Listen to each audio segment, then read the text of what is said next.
ગુજરાત બોર્ડે ધોરણ 10 અને 12 સાયન્સ અને સામાન્ય પ્રવાહ માટે પૂરક અને પુનઃ બોર્ડ પરીક્ષાનો કાર્યક્રમ જાહેર કર્યો છે।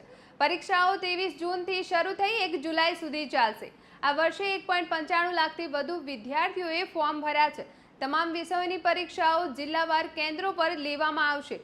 ધોરણ 10 માટે પરીક્ષાનો સમય 10 AM થી 1:15 PM સુધીનો રહેશે, જેમાં 23 જૂન પ્રથમ ભાષા, 24 જૂન અંગ્રેજી, 25 જૂન ગુજરાતી, 26 જૂન સામાજિક વિજ્ઞાન, 28 જૂન વિજ્ઞાન, 30 જૂન ગણિત અને 1 જુલાઈ હિન્દી, સંસ્કૃત અને અન્ય વિષયોની પરીક્ષા આપવાની રહેશે। જ્યારે ધોરણ 12 સાયન્સની પરીક્ષાના સમયની વાત કરીએ તો 3 PM થી 6:30 PM સુધીનો સમય રહેશે, જેમાં 23 જૂન અંગ્રેજી, 24 જૂન ફિઝિક્સ, 25 જૂન બાયોલોજી, 26 જૂન ગણિત, 28 જૂન કેમિસ્ટ્રી અને 30 જૂન ગુજરાતી ગણિત વિષયનું પેપર લેવામાં આવશે।